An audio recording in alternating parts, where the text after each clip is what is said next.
Brilliance Audio presents Hitler, the Germans, and the Final Solution by Ian Kershaw, performed by Nick Sands.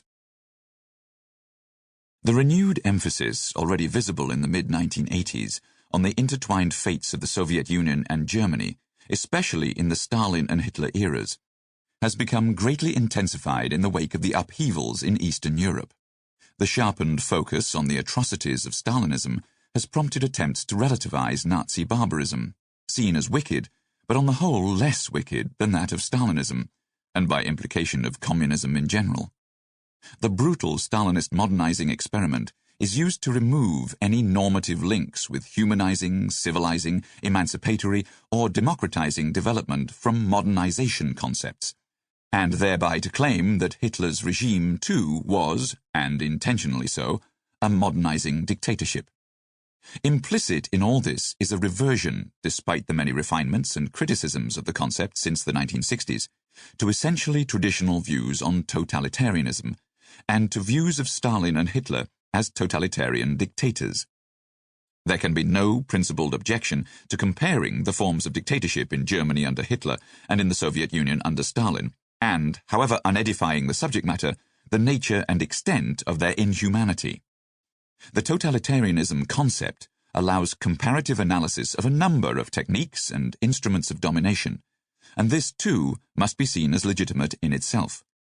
The underlying assumption that both regimes made total claims upon society, based upon a monopolistic set of ideological imperatives, and resulting in unprecedented levels of repression and attempted indoctrination, manipulation, and mobilization, giving these regimes a dynamic missing from more conventional authoritarian regimes, again seems largely incontestable.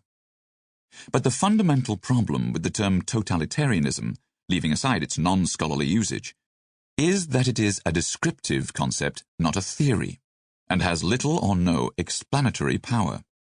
It presumes that Stalinism and Hitlerism were more like each other than different from each other, but the basis of comparison is a shallow one, largely confined to the apparatus of rule. My starting point in these reflections is the presumption that, despite superficial similarities in forms of domination, the two regimes were, in essence, more unlike than like each other. Though seeing greater potential in comparisons of Nazism with other fascist movements and systems, rather than with the Soviet system, I would want to retain an emphasis upon the unique features of the Nazi dictatorship, and the need to explain these, alongside those characteristics which could be seen as generic components of European fascism in the era following the First World War, through the specific dominant features of German political culture. In this, I admit to a currently rather unfashionable attachment to notions of a qualified German Sonderweg. Sometimes, however, highlighting contrasts can be more valuable than comparing similarities. In what follows, I would like to use what, on an imperfect grasp of some of the recent historiography on Stalinism, I understand to be significant features of Stalin's dictatorship, to establish some important contrasts in the Hitler regime. This, I hope, will offer a basis for some reflections on what remains a central problem of interpretation of the Third Reich. What explains the gathering momentum of radicalization, the dynamic of destruction in the Third Reich? Much of the answer to this question has, I would suggest at the outset, to do with the undermining and collapse of what one might call rational structures of rule, a system of ordered government and administration.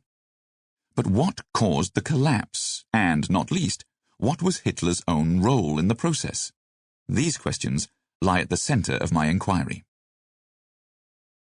First, however, let me outline a number of what appear to me to be significant points of contrast between the Stalinist and the Hitlerist regimes.